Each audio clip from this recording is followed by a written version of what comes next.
Sekarang kita masuk teman-teman sekalian ke hadis bahasan kita pada siang ini, yaitu hadis nomor 22 dalam bab kita dengan sanad hasan di ghairihi dan urutan 634 dari awal kita belajar. Berbunyi dari Samurah bin Jundab radhiyallahu anhu, Samurah bin Jundab radhiyallahu anhu dia berkata, Rasulullah sallallahu alaihi wasallam bersabda kepada kami, "Laisa fid dunya hasadun illa fitnatain, ar-rajulu يغبط الرجل أن يعطيه الله المال الكثير فينفق منه فيكثر النفقة يقول الآخر لو كان لي مال لأنفقت مثل ما ينفق هذا وأحسن فهو يحسده ورجل يقرأ القرآن فيقوم الليل وعنده رجل إلى جنبه لا يعلم القرآن وهو يحسده على قيامه أو على ما علمه الله عز وجل القرآن فيقول لو علمني الله Lau 'allamani mithla hadha lakumtu mithla ma yakum. Artinya, kata Nabi SAW, di dunia ini tidak ada hasad, ya, tidak ada iri yang dibolehkan, kecuali dalam dua perkara. Jadi yang lain tidak boleh. Yang pertama adalah, seseorang laki-laki iri kepada laki-laki yang lain, karena Allah memberinya harta yang melimpah, lalu dia sibuk berinfak darinya, dan dia memperbanyak infaknya. Lalu orang yang melihatnya yang tidak punya harta berkata, seandainya aku mempunyai harta, niscaya aku akan menginfakkan seperti orang ini, bahkan lebih atau lebih baik. Maka dia iri kepadanya. Dan seseorang laki-laki yang membaca Al-Quran, ini golongan yang kedua, lalu dia melakukan qiyamul lail atau salat malam dengan sibuk membaca Al-Quran, dan di sisinya terdapat seorang laki-laki yang tidak mengerti Al-Quran, maka ia iri kepadanya karena qiyamul lailnya atau karena Al-Quran yang ada yang telah Allah Azza wa Jalla ajarkan kepadanya.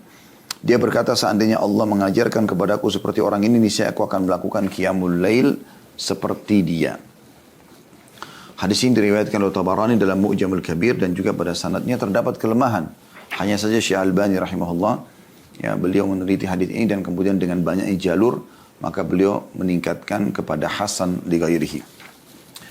Hadis ini mirip dengan yang sesudahnya, maka saya akan baca sekaligus ya beberapa riwayat karena ini mirip semuanya. Satu sama lain, ada 3 riwayat di sini. Riwayat nomor 23 di bab kita ini dengan sanad sahih dan 635 dari awal kita belajar. Dari Abdullah bin Umar radhiyallahu anhu, dia berkata, Rasulullah SAW bersabda, la hasada illa fitnataini, rajulun atahu Allahul Qur'an fahuwa yaqumu bihi ana al-laili wa ana an-nahar, wa rajulun atahu Allahu malan fahuwa yunfiqu ana al-laili wa ana an-nahar. Artinya, tidak ada hasad atau tidak ada iri yang dibolehkan di sini. Bahasa agama kita sebenarnya ghibthah ya. Kecuali dalam 2 perkara, yaitu seseorang laki-laki yang dianugerahi kepandaian dalam Al-Quran oleh Allah, lalu dia mendirikan sholat dengannya di waktu malam dan di waktu siang. Dan seseorang laki-laki yang diberi harta oleh Allah, lalu dia menginfakkannya di waktu malam dan di waktu siang. Hadis ini riwayat Imam Muslim. Ya. Jadi ini mirip ya.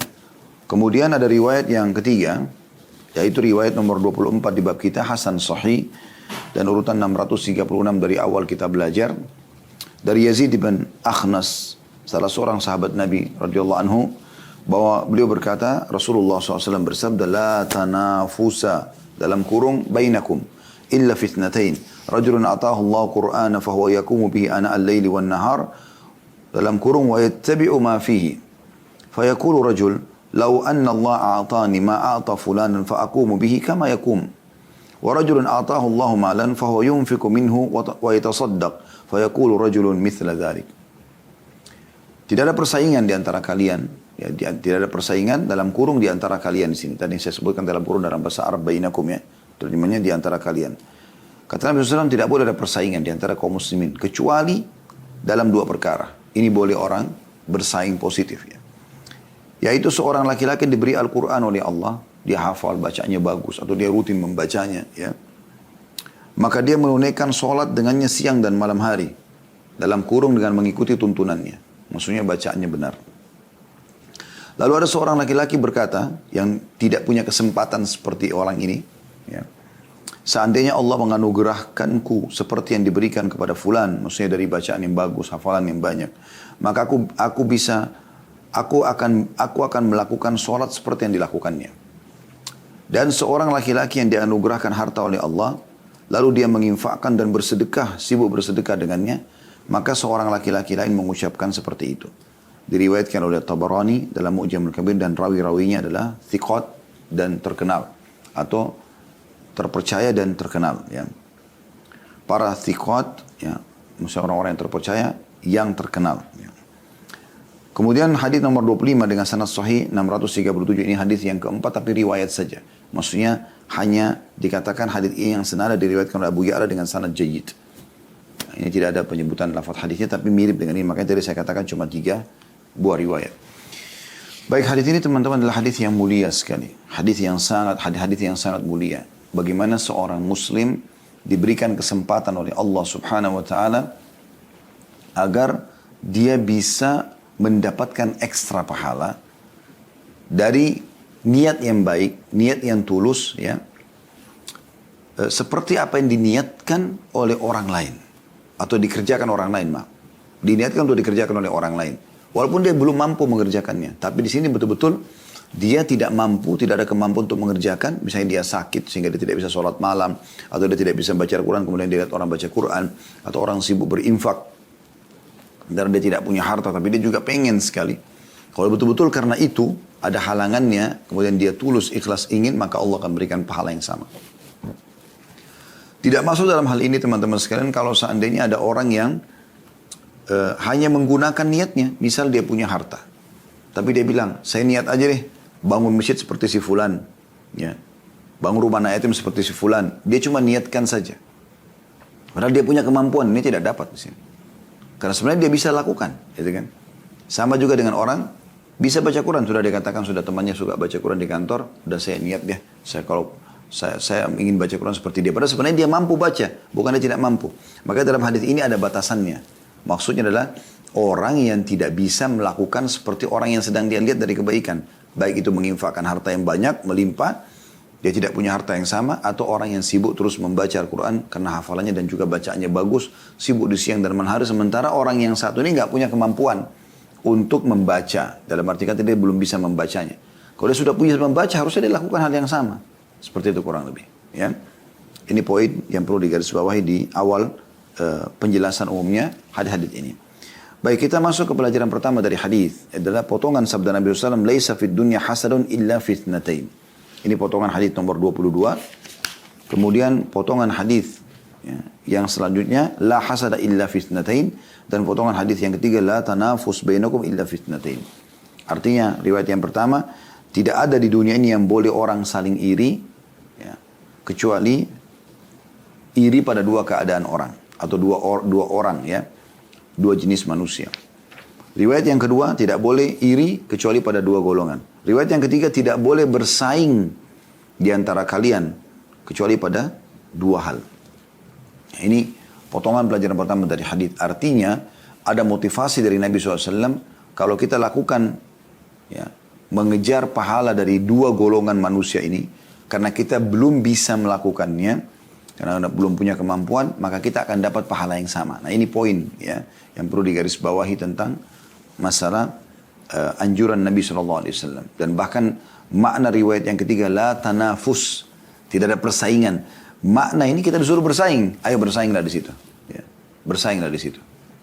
Jadi kalau kita tahu ada teman kita rutin selalu bersedekah dengan hartanya. Setiap hari tidak ada hari lewat kecuali bersedekah.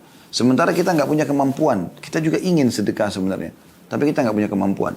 Maka kita ya, niatkan dalam hati. Ya Allah, kalau engkau berikan aku kesempatan harta seperti dia, aku akan lakukan. Atau mungkin juga bisa masuk di sini teman-teman sekalian. Kalau seandainya ada orang punya kemampuan harta, cuman dia tidak punya idenya. Dia tidak punya idenya. Dia tiba-tiba sampai padanya berita. Ada satu orang, Masya Allah setiap hari membagikan 1000 bungkus makanan. Atau membuat restoran gratis. Atau membuat penginapan gratis. Atau membiayai janda-janda. Atau menyekolahkan, memberikan beasiswa sekolah gratis dan seterusnya. Si A melakukan itu dan si B melihatnya, tapi si B nggak punya ide itu. Dia ingin lakukan, kalaupun ada kesempatan yang sama. Maka dia niatkan dalam hati, pada saat dia tahu orang itu lakukan, saya juga akan lakukan yang sama. Tapi dia eksekusi setelahnya. Itu syaratnya. Jadi bukan cuma sekedar niat. Dia katakan, baiklah, ini orang saya sudah tahu dia bisa buat rumah anak yatim, saya juga akan buat. Maka dia langsung eksekusi setelahnya. Mungkin hari itu, mungkin lusa, mungkin seminggu kemudian, mungkin sebulan-bulan, tapi dia jalankan. Maka sini dia bisa mendapatkan pahala yang Sama. Demikian juga dengan Al-Quran. Tidak semua orang Allah karuniai bisa hafal Al-Quran. Bisa membaca dengan benar sesuai dengan tajwidnya. Atau orang yang rutin membacanya. Setiap saat selalu Al-Quran aja bawaannya. Gitu kan. Maka kalau kita lihat ada orang seperti ini. Dan kita tidak punya kemampuan. Kita minta sama Allah. Ya Allah, kalau seandainya Engkau berikan aku seperti si fulan, aku akan lakukan yang sama. Maka insya Allah dengan itu, kita akan mendapatkan pahala yang sama. Nah, ini pelajaran pertama dari hadis, ya.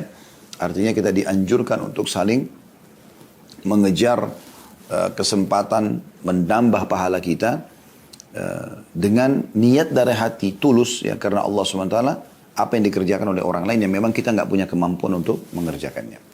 Nah, seperti contoh haji kemarin baru lewat, semua orang seluruh dunia selain 9 negara boleh yang lokal, penduduk lokal Saudi boleh haji, gitu kan. Sementara kita dari luar belum boleh, termasuk Indonesia misalnya. Kita bisa saja niat dalam hati kita, ya Allah, kalau seandainya Engkau berikan aku kesempatan bisa haji, aku akan haji, insya Allah dapat pahalanya, gitu kan. Karena kita tidak punya kemampuan, tidak bisa masuk, kan gitu. Tapi kalau diberi kesempatan kita pasti akan melakukan. Nah, kalau Anda pastikan pada saat diberikan kesempatan oleh Allah Subhanahu wa taala Anda lakukan, maka di situ Anda akan mendapatkan pahalanya. Pelajaran yang kedua dari hadis, kita akan bahas golongan pertama dari hadis ini, yaitu di riwayat pertama diangkat seseorang yang Allah berikan harta melimpah. Dan di sini dikatakan, ya, pelajaran yang kedua dulu tentang masalah makna hasad di sini.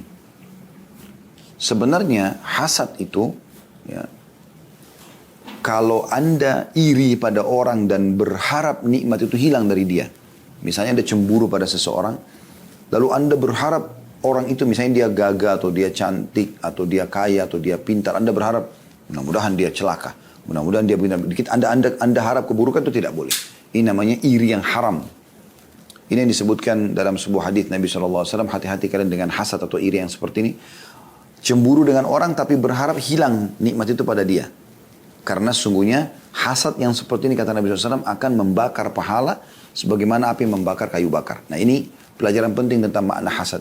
Lalu apa yang dimaksud dengan hadis ini? Yang dimaksud adalah ghibtah. Apa itu ghibtah? Perhatikan potongan hadis pertama. Kata Nabi SAW, ar-rajulu yaqbitu, ya. Yaqbitu ar-rajula an yu'tiyahu Allahul malal kithir fayunfiqu minhu fayukthiru an-nafaqah. Seseorang yang menggibtah. Ghibtah itu cemburu, tetapi cemburunya tidak berharap hilang nikmat dari orang tersebut. Misalnya Anda lihat orang pintar. Anda cemburu, ya Allah, coba seandainya aku juga Engkau berikan ilmu agama seperti orang itu ya, seperti ulama itu ya, seperti syekh itu ya, seperti kiai itu ya misalnya, seperti ahli ibadah itu ya. Tapi kita tidak berharap hilang dari dia, kita cuma berharap kita jadi seperti dia. Maka ini boleh, namanya ghibtah. Atau orang yang diberikan harta lalu dia luar biasa gitu, bangun sekian banyak masjid, rumah anak yatim, sedekah tiap hari kerjanya. Kita akan punya kemampuan. Lalu kita cemburu dengan dia, tapi tidak berharap hilang dari dia, ini dibolehkan. Jadi ini bedanya ya. Iri yang haram dan iri yang boleh. Ya, ini dimaksud dengan hadis ini adalah iri yang boleh. Makanya Nabi SAW batasi. La hasada illa fitnatin. Tidak boleh iri kecuali pada dua. Nah, yang dua ini dibolehkan karena kita tidak berharap hilang dari dia nikmat tersebut. Dan juga kita berharap melakukan perbuatan baik seperti yang dilakukan. Maka ini poin atau pelajaran kedua dari hadis yang bisa kita ambil. Pelajaran yang ketiga teman-teman sekalian dari hadis adalah potongan pertama dari dua golongan ini. Yaitu di hadis pertama dijelaskan seseorang yang sibuk menginfakkan hartanya. Sibuk, ya, ini keutamaan sedekah. Kalau di riwayat yang kedua, ini masuk dalam potongan kedua hadis. Wa rajulun atahu Allah malan fa huwa yunfiqu ana al-laili wa ana an-nahar. Seseorang yang Allah berikan harta tapi dia sibuk menginfakkan siang dan malam hari. Dan ini menandakan teman-teman, infak itu tidak kenal waktu. Setiap saat, setiap ada kesempatan, tidak akan pernah disia-siakan gitu, ya. Di sini dalam riwayat yang ketiga dikatakan wa rajulun atahu Allah malan fa huwa yunfiqu minhu wa yatasaddaq. Seseorang yang Allah berikan harta lalu dia sibuk menginfakkan dan dia juga sibuk bersedekah. Ya. Di sini bisa bermakna uang atau bisa bermakna apa saja, kendaraan, rumah, tanah, apa saja, pakaian, makanan, semua masuk dalam masalah ini. Tapi perhatikan makna hadis di sini, dia sibuk bersedekah di siang dan malam hari. Siang maksudnya mewakili pagi sampai menjelang sore, Malam hari menjelang petang, ya sore sampai menjelang pagi lagi. Sibuk. Artinya tidak ada waktu tidak bersedekah. Ada orang subhanallah begitu sudah bersedekah nih. Ada orang miskin lewat, dia sudah sedekah. Kemudian dia masih punya harta sebenarnya, dia masih bisa bersedekah lagi. Ada orang miskin yang kedua, sudahlah, saya sudah kasih yang tadi. Itu tadi. Orang itu ada dicatatkan oleh pahala, dicatatkan pahala oleh Allah SWT dari amal itu. Tapi setelahnya ada lagi orang minta. Kenapa nggak dikasih? Coba resep ini teman-teman. Demi Allah ini resep kaya. Coba bersedekah. Dan tidak usah peduli. Keluarkan saja. Tidak usah peduli. Keluarkan saja tanpa peduli teman-teman sekalian. Pasti Allah akan ganti. Tidak mungkin luput. Dan tidak mungkin salah apa yang telah disampaikan oleh baginda Nabi Sallallahu alaihi wasallam. Yang beliau mengatakan. Mana kasamalun min sadaqah. Tidak akan berkurang harta hamba karena sedekah. Pasti diganti. Allah mengatakan dalam Al-Quran, A'udzubillahi minasyaitonir rajim, wa ma anfaqtum min syai'in fahuwa yukhlifu. Apapun yang kalian infakkan di jalan Allah, pasti Allah akan ganti. Nabi SAW bersabda juga kepada Bilal, radhiyallahu anhu, hai Bilal, bersedekahlah. Jangan kau pernah takut daripada zat yang maha pemurah. Allah menguji kita. Allah melihat kita. Sedekah teman-teman. Dan sedekah itu jangan setengah-setengah. Sedekahlah dengan sesuatu yang sangat besar dan bergembiralah setelahnya.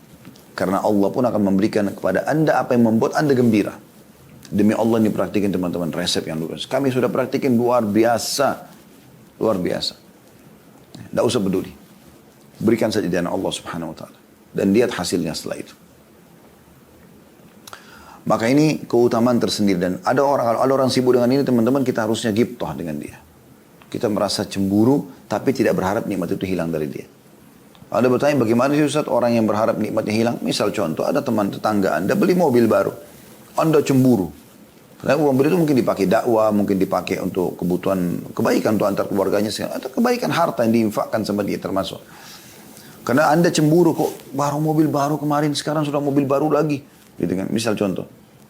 Dan memang dia ada keperluan. Pas dia keluar dari pagarnya tabrak temboknya. Anda dengar, Anda tahu. Nah, orang yang hasad yang tidak benar pasti mengatakan, tuh syukurin tuh. Tapi orang yang benar hatinya, oh kenapa ada apa? Hati-hati lain kali. Dia ingatkan supaya jangan sampai malah celaka. Itu yang benar. Gitu kan. Jadi ada orang subhanallah, tetangganya beli AC dia yang kedinginan. Ya. Tetangganya beli kulkas dia yang kedinginan. Kenapa ini? Gak boleh kita biasakan hati kita seperti ini. Dan ini sudah pernah kita bahas teman-teman tentang masalah penyakit ain, mata yang panas. Kenapa? Karena bermula dari hati yang iri. Tidak boleh iri yang salah. Kalau ada orang Allah berikan kepada mereka, Anda mengatakan Masya Allah, la hawla wa la quwata illa billah. Kemudian Anda minta kepada Allah, ya Allah karuniakan aku seperti engkau karuniakan kepada si fulan. Atau lebih bahkan bisa, tapi tidak berharap hilang dari dia. Dan ini poin yang luar biasa teman-teman sekalian. Ya. Dan ini keutamaan sedekah yang tidak boleh luput dari setiap muslim. Harus betul-betul dijadikan sebagai sebuah program.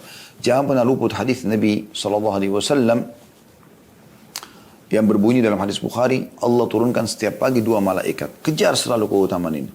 Yang satu mengatakan luangkan, lapangkan rezekinya orang yang bersedekah. Yang satu mengatakan sempitkan dan binasakan ya, orang yang bakhil. Kata Ibnu Hajar rahimahullah yang dimaksud sini adalah dua-duanya. Binasakan dirinya dan binasakan hartanya. Bukan milik Anda. Apa susahnya keluarkan uang itu? Dan Allah SWT mengatakan, وَمَنْ يُوكَ شُحَ نَفْسِهِ فَأُولَٰئِكَ هُمُ الْمُفْلِحُونَ. Siapa yang sudah dikerik habis, dihilangkan dari dirinya sifat pelit, ya, perhitungan di jalan Allah, keluarkan selalu cari yang paling buruk, makanan yang sudah mau rusak, uang yang paling kotor, yang paling sedikit. Ya. Maka siapa yang dikerok dari dirinya, siapa yang hilang dari dirinya sifat ini, maka mereka adalah orang-orang yang beruntung. Ini penting sekali teman-teman sekalian. Ya. Harus dilawan itu. Was-was syaitan. Syaitan yang menanamkan sifat bakhil ini. Orang muslim tidak seperti itu. Ingat, sistem kita bersedekah pangkal kaya. Sistem kapitalis menabung pangkal kaya. Tidak akan pernah ketemu selamanya. Karena bersedekah ngeluarin. Kalau nabung simpan. Dan sudah sering saya ingatkan, jangan pernah didik anak-anak diberikan kepada mereka celengan. Berhentikan celengan ini. Mendidik mereka bakhil. Dikasih celengan mereka nabung. Begitu kakaknya atau adiknya pegang, jangan, dia marah. Atau orang tuanya pun pegang, dia marah. Berikan uang kepada mereka. Bantu teman kamu nak. Kalau ada lagi istirahat sekolah, ya, lagi ke kantin, bagi kepada teman. Bawa makanan dari rumah, bagi kepada teman. Tanamkan sifat suka bersedekah. Ini sifat orang beriman. Ada satu hal yang menyentuh hati saya, sifat Sa'ad bin Ubadah radhiyallahu anhu, sahabat Nabi yang mulia ini luar biasa. Pernah kami bedah di serial sahabat ya. Beliau minta kepada Allah Subhanahu wa taala agar dimuliakan dengan sedekah. Mungkin beliau berpikir pada saat itu minta satu perbuatan yang tidak semua orang bisa lakukan. Maka beliau minta diperkaya harta dan minta dengan harta itu sibuk bersedekah. Sehingga tiap hari dia dengan anaknya Qais radhiyallahu anhu majma'in sibuk naik di atas rumahnya lalu teriak-teriak, "Hai muslimin, siapa yang butuh bantuan? Hai muslimin, siapa yang butuh utang? Hai muslimin, ambillah ini dan itu." Bahkan apa kata Sa'ad kepada anaknya? "Hai Qais, hai anakku, engkau sudah lihat gudang hartanya ayah. Ayah mau kau habiskan, sedekahkan, bantu." Begitu luar biasa sampai Qais ini tiap hari kerja teman-teman. Cuma matanya lihat, ini orang kasih, ini orang kasih. Walaupun tidak minta. Sampai Abu Bakar sama Umar, radhiyallahu anhu, sahabat Nabi yang mulia, pernah melihat Qais, lalu mengatakan, sungguh Qais ini akan menghabiskan harta ayahnya. Karena luar biasa bersedekahnya, luar biasa. Kalau mungkin kita hidup zaman itu, kita tidak masuk di akal kita bagaimana orang-orang itu bersedekah. Habis, hari itu dikosongin, hari itu gudang mereka gitu. Ini luar biasa ini. Butuh kejiwaan yang penuh dengan keimanan. Maka Abu Bakar sama Umar mengatakan, ini Qais nanti habisin harta ayahnya. Kebetulan Sa'ad bin Ubadah lewat radhiyallahu anhu majma'in. Lalu kata Sa'ad apa? "Wahai muslimin, siapa yang mau menolong aku untuk melawan Abu Bakar sama Umar?" Orang bingung semua, mau lawan Abu Bakar sama Umar, ada apa? Abu Bakar sama Umar sahabat Nabi yang mulia gitu kan.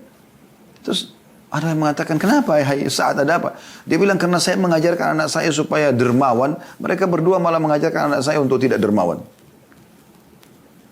Jadi luar biasa gitu. Mereka mau hidup dan membawa harta mereka ke akhirat. Kalau anda sayang kepada harta anda teman-teman, bawa ke akhirat.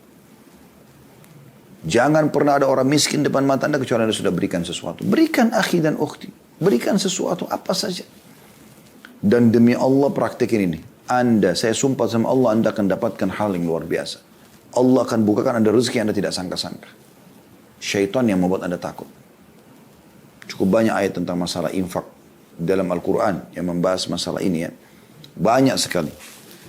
Kita bisa lihat insya Allah di dalam surah Al-Baqarah. Ya, saya coba buka aplikasi handphone. Saya coba cari insya Allah ya. Ini seingat saya di akhir-akhir Al-Baqarah.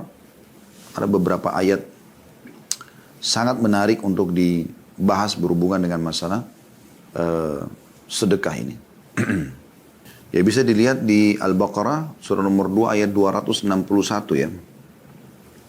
Saya akan bacakan Al-Baqarah 261. A'udzubillahi minasyaitonirrajim. Mathalul ladzina yunfikuna amwalahum fi sabilillahi kamathali habbatin ambatat sab'a sanabil.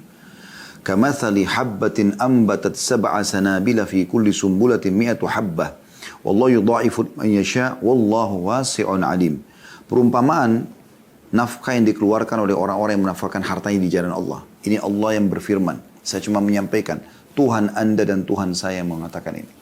Apa kata Allah? Perumpamaan nafkah yang dikeluarkan oleh orang-orang yang menafkahkan di jalan Allah adalah serupa seperti sebutir benih yang menumbuhkan 7 bulir. Ya, 7 tangkai. Pada tiap-tiap bulir terdapat 100 biji. Padahal anda cuma berinfak 1. Artinya anda dapat 700. Ya. Allah melipat gandakan ganjaran bagi siapa yang dia kehendaki dan Allah maha luas karunia-Nya lagi maha mengetahui. Ayat 262-nya. Kata Allah SWT, "Alladzina yunfikuna amwalahum fi sabilillahi thumma la yutbi'una ma anfaqu mannan wala adan lahum ajrum inda rabbihim wala khaufun 'alaihim wala hum yahzanun." Dan orang-orang yang menafkahkan hartanya di jalan Allah kemudian mereka tidak mengiringi apa yang dinafkahkan itu dengan menyebut-nyebut pemberiannya. Kasih sudah selesai. Jangan pernah sebut-sebut lagi dan jangan pernah ingat, sudah dicatat oleh malaikat. Ya. Dan tidak menyakiti perasaan si penerima. Jangan lempar ke wajahnya. Jangan bilang, ini saya kasih, jangan lagi datang kepada saya. Akhi dan ukhti, kita yang butuh kepada orang miskin itu. Bukan dia yang butuh sama kita. Selama anda masih menganggap orang miskin butuh kepada anda, ini keliru. Ini akan membuat anda perhitungan dalam sedekah.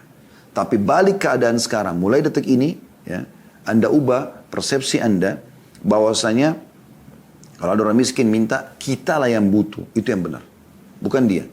Makanya Abdullah bin Umar, Abdullah bin Abbas radhiyallahu anhum ajma'in, itu kalau mereka tiap hari sering bersedekah, kalau orang-orang miskin yang biasa datang minta ke rumahnya tidak datang, maka mereka keluar mencarinya. Mereka tahu mereka yang perlu. Kan gitu. Jadi kita tidak menyebut-nyebut, tidak juga menyakiti si penerima. Mereka memperoleh pahala orang-orang ini di sisi Tuhan mereka. Tidak ada kekhawatiran terhadap mereka dan tidak pula mereka bersedih hati. Mereka tidak perlu sedih setelah itu, mereka tidak perlu khawatir dari kemiskinan. Di dunia dan di akhirat mereka akan bahagia. Jadi ini luar biasa gitu. Ya. Kemudian ayat 263-nya, kata Allah subhanahu wa ta'ala. Qaulun ma'rufun wa maghfiratun khairun min sadaqati yatba'uha adza wallahu ghaniyyun halim. Perkataan yang baik dan pemberian maaf lebih baik daripada sedekah yang diiringi dengan sesuatu yang menyakitkan perasaan si penerima. Allah Maha Kaya lagi Maha Penyantun. Artinya kalau kita tidak punya, kita minta maaf. Maaf saya belum bisa, saya belum ada. Kalau ada saya akan berikan. Itu bagus. Ada orang subhanallah karena menolak orang lain mau utang sama dia. Dia bohong. Saya nggak punya uang. Kenapa bohong akhi dan ukhti? Kenapa harus pelit? Tapi kan dia utang belum bayar Ustaz. Ingatkan. Yang lalu belum dibayar kenapa? Mungkin memang dia tidak punya. Ya udah Anda maafin saja yang lalu. Ini saya pinjamkan lagi. Tidak masalah. Pinjamkan terus. Bagaimana Nabi SAW mengatakan orang yang meminjamkan utang kepada orang lain, maka dia akan mendapatkan pahala seperti bersedekah senilai daripada apa yang dia pinjamkan itu. Sampai dia kembalikan. Kalau tidak dikembalikan berarti dia akan terus mendapatkan pahala itu setiap harinya. Misalnya dia meminjamkan 10 juta rupiah. Dia akan dapat sedekah setiap hari 10 juta. Sampai misalnya jatuh tempo. Kalau lewat jatuh temponya dia masih berikan tenggang waktu. Apalagi dia maafkan. Maka dia akan mendapatkan 2 kali lipat. Seperti dia berinfak 20 juta per hari. Kapan kita mau dapatkan pahala sebanyak ini? Kecuali memang dari orang utang tidak bayar. Atau orang yang kita maafkan karena tidak mampu. Ya. Ayat selanjutnya 264-nya. Masih masalah sedekah ini. Allah SWT mengatakan, Ya ayuhalladzina amanu la tubtilu sadaqatikum bil manni wal adha kalladhi yunfiku ma'lahu riya'an nas. Kalladhi yunfiku ma'lahu riya'an nasi wa la yu'minu billahi wal yawmil akhir. فمثله كمثل صفوان عليه تراب فأصاب وابل فتركه صلدا لا يقدرون على شيء مما كسبوا والله لا يهدي القوم الكافرين. Artinya hai orang-orang beriman, jangan pernah menghilangkan pahala sedekahmu. Bagaimana hilang itu pahala sedekah? Kata Allah, dengan menyebut-nyebutnya dan menyakiti perasaan si penerima. Allah ulangi 3 ayat ini. Sebut-sebut. Oh, itu sana masjid saya yang bangun. Oh, itu sana rumah yatim saya yang bangun. Tahu nggak si fulan itu saya yang kasih tiap bulan. Tahu nggak ini dan itu. Umrohnya, hajinya, semua disebut-sebutin. Kenapa ini? Kenapa? Untuk manusia. Apa yang Anda kejar? Pujian lisan manusia yang mengatakan, oh hebat ya, oh dermawan ya, oh soleh ya, oh soleha ya. Itu habis itu apa? Anda jadi gemuk? Hah? Anda jadi tambah pintar, tambah tampan, tambah cantik, kenyang perutnya? Enggak. Sama sekali enggak ada yang didapatkan kecuali hanya pujian. Apa yang mau didapatkan? Orang mukmin jauh dari riya. Sini Allah bilang itu. Hai orang beriman, jangan pernah menghilangkan pahala sedekahmu dengan menyebut-nyebutnya dan menyakiti perasaan si penerima. Seperti orang yang menafkahkan hartanya karena riya kepada manusia dan dia tidak beriman kepada Allah dan hari kemudian. Maka perumpamannya perumpamaan orang itu seperti batu licin yang di atasnya ada tanah. Lalu kemudian ya, batu itu ditimpa dengan hujan yang lebat sehingga menjadi bersih dia, tidak ada lagi tanahnya tadi. Mereka tidak menguasai sesuatu pun dari apa yang mereka usahakan dan Allah tidak memberikan petunjuk kepada orang-orang kafir. Tentu beda keadaannya teman-teman kalau yang tanya orang tua kita. Kalau yang tanya suami kita, itu berbeda. Misalnya uang dari dia atau harta dari dia, itu berbeda. Jadi, memang kita harus menyampaikan, itu lain. Ya. Tapi kalau, orang umumnya, teman yang bertanya, tidak perlu kita ceritakan. Tapi kalau suami nanya misalnya, kemarin uang yang saya berikan, dikemanakan? Oh saya bantu orang ini ya, saya izin. Bisa boleh. Atau suaminya nanya harta dia sendiri. Apa sempat berinfak hari ini? Oh iya saya sudah bantu si fulan. Tidak ada masalah.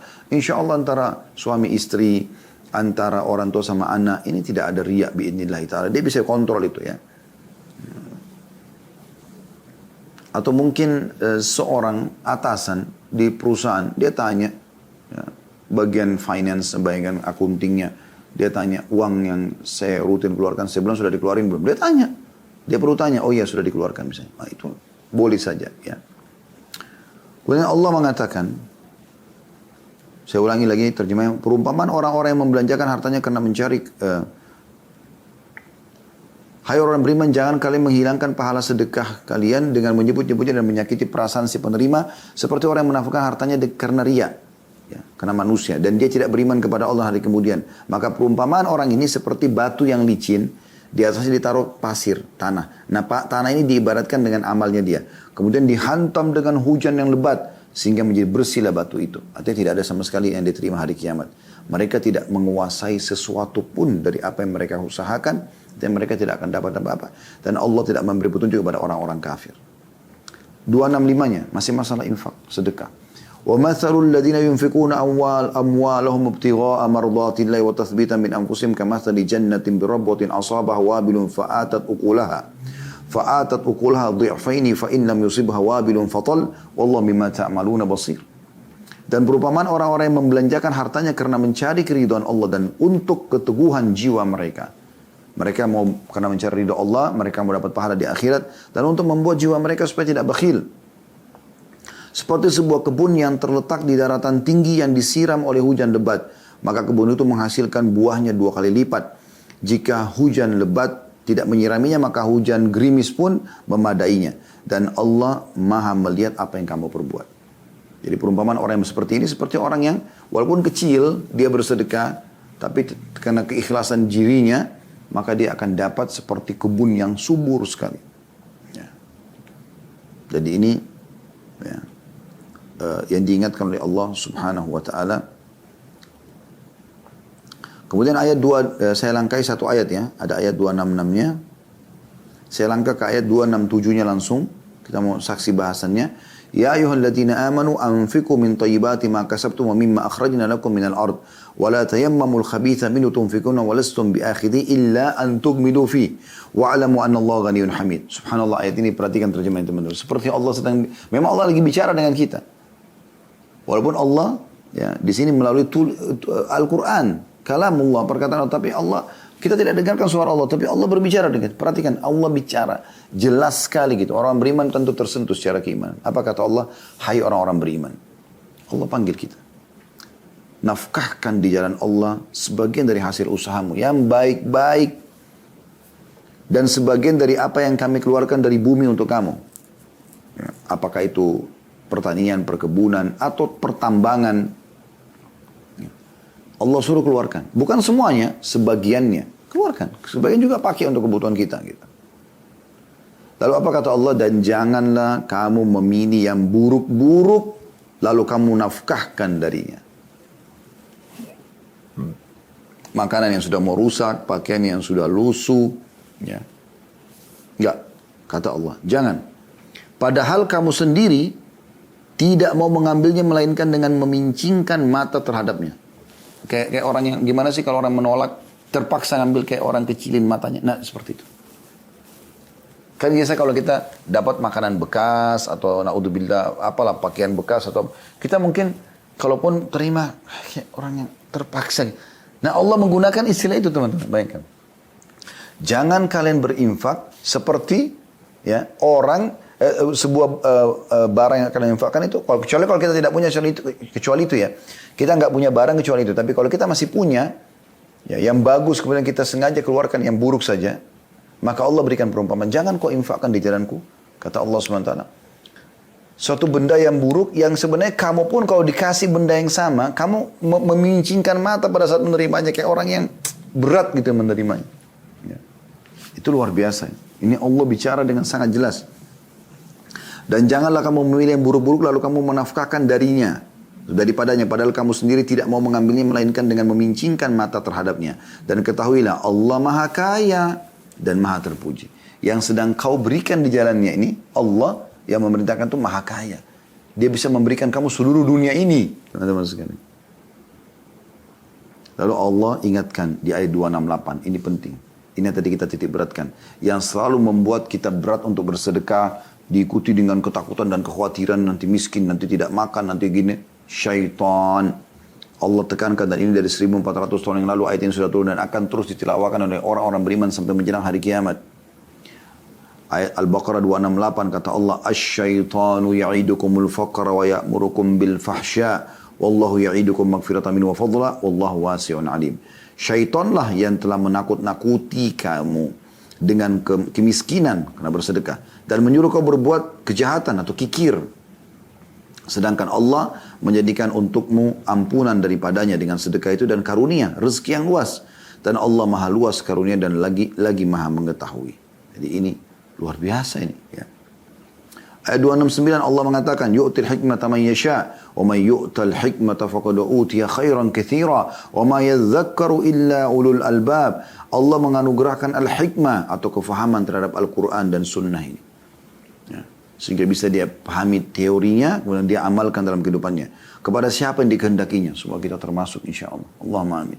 Dan barang siapa yang dianugerahi hikmah, faham Al-Quran dan sunnah lalu dia praktikkan dalam hidupnya, maka ia benar-benar telah dianugerahkan karunia yang banyak. Dan hanya orang-orang yang berakal lah yang dapat mengambil pelajaran dari firman Allah. Ini luar biasa. Gitu. Kemudian ayat 270. Ini masih masalah sedekah semua ya. Wa ma anfaqtum min nafaqatin aw nadartum min nadrin fa innallaha ya'lamu wa ma lidh-dhalimin min ansar. Apa saja yang kau nafkahkan atau apa saja yang kau nadarkan, kau nafkahkan keluarga Allah, maka sungguhnya Allah mengetahuinya. Nazar berarti niat untuk menjalankan kalau dipenuhi hajatnya oleh Allah. Sesungguhnya Allah mengetahuinya. Orang-orang yang berbuat zalim tidak ada seorang penolong pun bagi mereka. Ayat 271-nya. In tubdus sadaqati fa ni'mahi wa in tukhfuha wa tu'tuha al-fuqara fa huwa khairun lakum wa yukaffiru ankum min sayyi'atikum wallahu bima ta'maluna khabir. Jika kamu menampakkan sedekahmu, berikan di depan orang karena memang depan umum, terpaksa, pinggir jalan misalnya. Maka itu baik saja. Yang penting kamu kontrol, tidak riya. Dan jika kamu menyembunyikannya dan kamu berikan kepada orang-orang fakir, maka menyembunyikan lebih baik bagimu. Lebih baik di sisi amalan hatinya ya. Dan Allah akan menghapuskan dari kamu sebagian kesalahan-kesalahanmu dengan sedekah itu. Dan Allah mengetahui apa yang kamu kerjakan. Ayat 272-nya. Laisa 'alaika hudahum walakin Allah yahdi man yasha wa ma tunfiqu min khairin fali anfusikum wa ma tunfiquna illa ibtigha'a wajhillah wa ma tunfiqu min khairin yuwaffa ilaikum wa antum la tudlamun.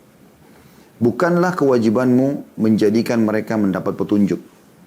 Nabi SAW tidak diperintahkan untuk memaksa orang dapat hidayah. Kita pun begitu. Tidak dipaksa untuk menyampaikan, maksa orang lain harus ikuti kita. Enggak, kita cuma sampaikan saja. Akan tapi Allah lah yang memberi petunjuk siapa yang dia inginkan. Siapa yang dikehendakinya. Dan apa saja harta yang baik yang kamu nafkahkan di jalan Allah. Yang terbaik yang kita punya, maka pahalanya untuk kamu sendiri.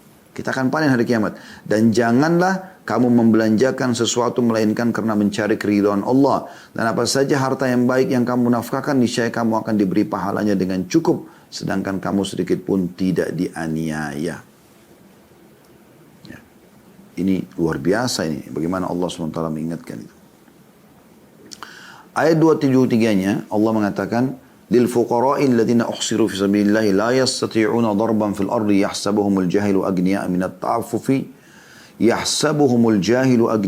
التعفف تعرفهم بسيماهم لا يسألون الناس إلحافا وما تنفق من خير فإن الله به عليم. Dan berinfaklah kepada orang-orang fakir yang terikat atau orang yang sedang berjihad di jalan Allah, orang yang lagi susah ya. Mereka tidak dapat berusaha di bumi ya. Orang yang tidak tahu menyangka orang kaya karena mereka memelihara diri mereka dari minta-minta. Jadi ada orang-orang miskin subhanallah, mereka tidak mau teman-teman sekalian minta. Saking tidak maunya ngomong walaupun mereka lapar, sampai orang kira dia orang kaya, padahal dia orang susah. Orang seperti ini justru kejar mereka, bantu mereka. Sampai orang-orang tidak tahu dan menyangka mereka orang kaya karena memelihara diri mereka dari minta-minta. Kamu kenal mereka dari melihat sifat-sifat mereka. Mereka tidak meminta kepada orang secara mendesak. Dan apa saja harta yang baik yang kamu nafkahkan di jalan Allah, maka sungguhnya Allah maha mengetahui. Masih dalam masalah infak, ayat 274-nya. Terus ayat demi ayat. Alladzina yunfikuna amwalahum bil-laili wan-nahari sirran wa alaniyatan falahum ajrum inda rabbihim wa la khawfun 'alaihim wa lahum yahzanun. Orang yang sibuk menafkahkan hartanya. Ini jadi saksi bahasan kita. Al-Baqarah 274 berhubungan sekali dengan hadis kita. Orang-orang yang menafkahkan hartanya di malam dan siang hari. Perhatikan, jadi setiap waktu, mau pagi, mau siang, mau sore, mau malam, setiap orang minta, nggak ada orang minta kecuali diberikan. Dan ini sifat Nabi SAW. Kata Anas radhiyallahu anhu, Tidak pernah Nabi SAW diminta sesuatu kemudian beliau menolak. Pasti beliau beli. Ya. Orang-orang yang menafkahkan hartanya di malam dan siang hari secara tersembunyi dan terang-terangan, maka mereka mendapatkan pahala di sisi Tuhan mereka dan tidak ada kekhawatiran. Nanti mereka miskin, mereka tidak makan di dunia dan di akhirat juga tidak ada kekhawatiran masuk ke neraka. Dan tidak pula mereka bersedih hati. Ini luar biasa masalah infak. Ya. Allah Subhanahu wa taala menjelaskan dengan sangat gamblang sekali tentang masalah ini. Ada statement para ulama salaf dan ini sering kali saya ucapkan ya, karena sangat menarik dan kita bisa mengambil pelajaran dari situ teman-teman sekalian. Luar biasa gitu ya. Umar bin Khattab mengatakan, sesungguhnya amal itu saling berbangga-bangga diri. Amal itu saling berbangga-bangga diri. Lalu sedekah berkata, saya adalah yang paling baik di antara kalian. Jadi sedekah itu menurut Umar bin Khattab adalah amal yang paling baik, gitu kan? Karena memang butuh ketenangan, butuh kerelaan hati untuk mengeluarkannya, gitu kan? Abdul Aziz bin Umair berkata rahimahullah, salat itu akan menyampaikan dirimu setengah perjalanan. Puasa menyampaikan dirimu pada pintu sang raja Allah. Sedangkan sedekah menyampaikan dirimu ke hadapan raja tersebut. Ya, begitu mereka memahaminya. Ibnu Abil Ja'ad berkata rahimahullah, sesungguhnya sedekah itu benar-benar menghilangkan 70 pintu keburukan yang akan menimpa seseorang. Yahya bin Mu'adz rahimahullah berkata, tidaklah saya mengetahui satu biji yang mengimbangi gunung dari sisi pahala. Ya. Tidaklah saya mengetahui satu biji yang mengimbangi gunung dunia kecuali sedekah. Asy-Sya'bi berkata rahimahullah, barang siapa tidak memperlihatkan bahwa dirinya lebih butuh kepada ganjaran sedekah daripada orang fakir yang butuh kepada sedekah, maka dia telah membatalkan sedekahnya dan telah memukul wajahnya sendiri dengannya. Nah ini tadi yang saya bahasakan ya. Jadi ini perkataan Asy-Syu'bi rahimahullah. Beliau mengatakan, kalau ada orang yang tidak melihat dirinya lebih butuh mengeluarkan sedekah daripada orang miskin yang sedang minta, maka dia sudah membatalkan sedekah. Nah, ini persepsi yang harus diperbaikin. Bagaimana mereka, para salafus saleh ini fahamnya, orang yang menerima itu, ya, sebenarnya dia Allah utus kepada kita justru untuk kebaikan kita, teman-teman sekalian. Kebaikan kita. Kita lebih butuh daripada dia. Karena dia ambil uang itu, dia pakai sedekah, dia makan, dia minum, selesai. Tapi kita, nilainya bahkan dilipat gandakan sampai 700 kali lipat, kita akan terima di akhirat nanti. Lalu kenapa tidak sedekah? Kenapa pelit? Al-Layth ibn Sa'ad berkata rahimahullah, barang siapa yang telah mengambil dariku satu sedekah atau hadiah, maka hak dirinya atas diriku lebih besar daripada hak diriku atas dirinya. Maksudnya kalau ada orang, aku sedekah lalu dia terima, dia lebih berhak untuk aku hormatin, aku terima kasih. Karena dia telah menerima, karena dia telah menerima apa yang telah aku korbankan kepada Allah. Bayangkan begitu mereka memahami. Jadi kalau ada menurut Al-Layth bin Sa'ad rahimahullah, kalau ada orang yang menerima sedekahnya dia atau hadiahnya dia langsung memandang orang ini paling layak untuk aku hormatin, untuk aku terima kasih pada dia. Ya. Daripada dia berterima kasih padaku. Karena dia telah menerima apa yang aku infakkan di jalan Allah. Kan terbalik ya. Difahami oleh sebagian orang kan lain. Tidak seperti itu. Apa yang mereka fahami? Mereka menganggap kalau pas sudah dibantu orang, harusnya terima kasih tuh. Gak tahu terima kasih. Kalau misalnya orang yang tidak ucapkan terima kasih. Kenapa? Karena dia pikir orang itu yang butuh sama dia. Akhi dan ukhti, kita yang butuh kepada orang miskin ini. Kita yang butuh itu pemahaman salafus saleh seperti itu. Ya. Al-Fudail bin Iyad berkata rahimahullah, kepada seseorang yang menerima sedekah, ya, pada saat sudah pergi, dia mengatakan, mereka membawa perbekalan-perbekalan kita menuju ke akhirat. Ini semua yang dibawa ini, bekalku ke akhirat mereka bawa gitu. Tanpa upah sedikit pun, hingga mereka meletakkannya di atas timbangan di hadapan Allah Azza wa Jalla. Kenapa? Karena tidak berkurang nilainya. Misalnya kita beri 10 juta rupiah. Kan 10 juta itu kita akan terima bahkan berlipat ganda. Seakan-akan orang miskin ini tidak dapat upah. Dia pakai uang itu makan, ia minum. Tapi kita nggak kehilangan. Jadi seperti dia sedang bantu kita tapi tanpa upah. Begitu mereka memahaminya teman-teman sekalian. Ya. Jadi perbaiki persepsi kita ini. Ali bin Abi Thalib menyarankan bagaimana orang kalau punya harta apa yang harus dilakukan. Beliau berkata radhiyallahu anhu, barang siapa yang telah diberikan suatu harta oleh Allah, maka hendaklah ia menyambung kekerabatan dengannya, silaturahim, bantu kerabat-kerabat yang susah, memperindah jamuan untuk tamunya.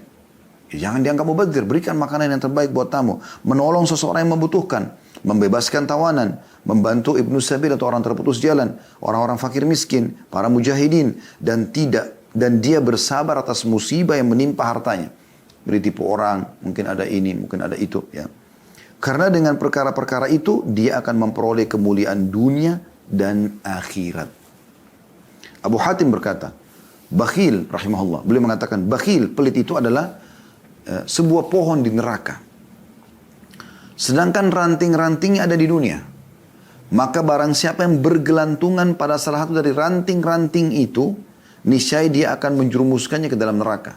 Jadi pelit, bakhil, perhitungan jalan Allah itu sebuah pohon di neraka. Ranting-rantingnya ada di dunia. Siapa yang pegang rantingnya dia akan masuk ke neraka bersamanya. Sebagaimana kedermawanan suka memberi adalah sebuah pohon di surga di mana ranting-rantingnya berada di dunia. Dan barang siapa yang bergelantungan pada salah satu dari ranting-ranting itu, niscaya ia akan membawanya ke dalam surga, dan surga itu adalah tempat orang-orang dermawan. Tempat orang-orang dermawan. Ya, itu luar biasa. Berapa banyak perkara orang selesai justru karena bersedekah. Ini penting teman-teman untuk digarisbawahi. Ya, Allahu a'lam.